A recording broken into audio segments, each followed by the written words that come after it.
எல்லோருக்கும் வணக்கம். இன்னைக்கு நம்ம பார்க்க போகிறது கருப்பு உளுந்தில் இட்லி பொடி எப்படி செய்கிறதுன்ட்டு. வழக்கமாக வெள்ளை உளுந்தில் பண்ணுவோம். இது வந்து தோலோடு இருக்கிற உளுந்து, இல்லாட்டி வேர்க்கடலை பொடி, பூண்டு பொடி அந்த மாதிரிலாம் செய்வோம். இது வந்து டிஃப்ரெண்ட்டாக இருக்கும். கலரும் கொஞ்சம் வந்து மைல்டாக பிளாக் கலர் மாதிரி வரும். கருப்பு உளுந்து வந்து உடம்புக்கு வந்து ரொம்ப நல்லது. செரிமானத்துக்கு ரொம்ப உதவும்.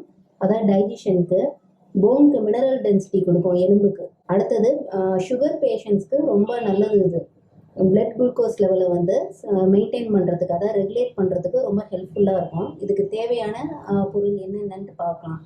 கருப்பு உளுந்து 1 கப்பு, கடலைப்பருப்பு 1/4 கப்பு, பச்சரிசி 1 டேபிள் ஸ்பூன், வரமிளகாய் 15லேருந்து 20 போட்டுக்கோங்க. உங்களுக்கு எவ்வளோ காரம் தேவையோ அவ்வளோ போட்டுக்கோங்க. பெருங்காயத்தூள் கொஞ்சோண்டு, ஜீரகம் 1 டீஸ்பூன், மிளகு 1 டீஸ்பூன், பூண்டு 4லேருந்து 5 பல்லு பொடியாக வெட்டி போட்டுக்கோங்க. கருவேப்பிலை 2 கொத்து நான் எடுத்துருக்கிறேன். உப்பு கொஞ்சோண்டு. இதை எப்படி செய்கிறதுன்னு இப்போ பார்க்கலாம். கொஞ்சோண்டு நல்லெண்ணெய் விட்டுட்டு சும்மா 1 டீஸ்பூன் அளவுக்கு பூண்டு 4லேருந்து 5 பல் சொன்னேன்ல, அதை வந்து தனியாக வறுத்து எடுத்து வச்சுக்கலாம். நல்லா கொஞ்சம் கிறிஸ்பியாக ஆகிற அளவுக்கு வறுத்துருங்க. அப்போ தான் அது வந்து தண்ணி அரைக்கும் போது தண்ணி விடாது, நல்லா மொறுன்ட்டு. அதுக்காக அதை வந்து தீச்சு விட்டுறாதீங்க. அப்புறம் பொடியே ரொம்ப ஸ்மெல்ல மாறிடும், கசப்பு ஸ்மெல் வந்துடும். போதும், இதுக்கு மேலே வறுக்காதீங்க, அப்புறம் ஸ்மெல் மாறிடும். லைட்டாக கலர் மாறின பிறகு எடுத்துருங்க. ஆறின பிறகு அது மொறுன்ட்டு ஆகிடும். அரைக்கிறதுக்கு உங்களுக்கு அதனால ஈஸியாக இருக்கும். முழு உளுந்து, கருப்பு உளுந்து 1 கப்பு,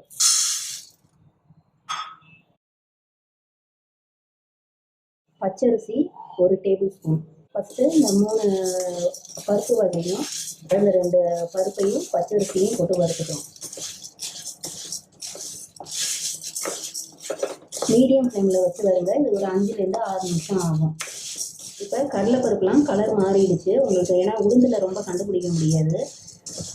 அரிசியெல்லாம் பொரிஞ்சிருக்கு பாருங்க, அதாவது 3/4 வறுபட்டுருக்கு. இப்போ வந்து இதோட வரமிளகாயை போட்டுக்கோங்க. ஏன்னா வரமிளகாயை தனியாக வறுத்தா அந்தளவுக்கு சரியாக வறுப்படாது. அதனால் எப்போதுமே நான் இப்படி தான் போட்டுவேன். மிளகாவும் நல்லா வறுப்பட்டுருச்சு. இதுக்கு மேலேயே பெருங்காயத்தூள் ஒரு 1/2 டீஸ்பூன் அளவுக்கு லைட்டாக ஒரு 2 கிண்டு கிண்டிக்கோங்க. இப்போ இதை தனியாக எடுத்து வச்சுக்கலாம். அதே கடாயில் ஒரு 1/2 டீஸ்பூன், ரொம்ப எண்ணெய் விடாதீங்க, அப்புறம் பொடி வந்து எண்ணெய் கக்க ஆரம்பிச்சிடும் அரைக்கும் போது. ஜீரகம் சொல்லியிருந்தேன்ல, அதை போட்டுக்கிறோம்.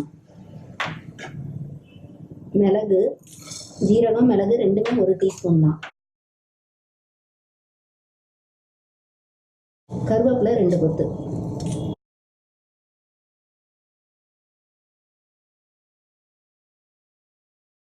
இதுவும் நல்லா வறுபட்டுருச்சு. எல்லாத்தையும் ஒரே தட்டில் கொட்டிக்கிறோம்.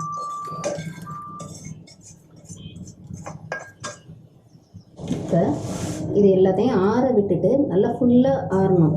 ஆற விட்டுட்டு அப்புறம் அரைக்கிறது தான். இது எல்லாம் நல்லா ஆறிடுச்சு.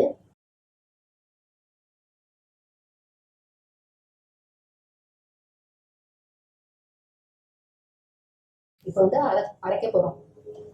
இப்போ அரைச்சாச்சு. நான் இன்னும் உப்பு போடல.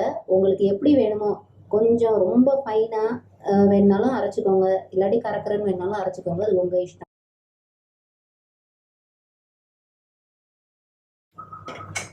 உப்பு போட்டுக்கலாம்.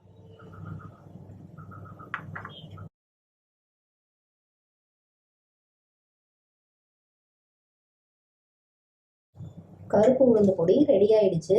இது இப்போ மிக்சியில் போட்டனால கொஞ்சம் சூடு இருக்கும் பொடியில்.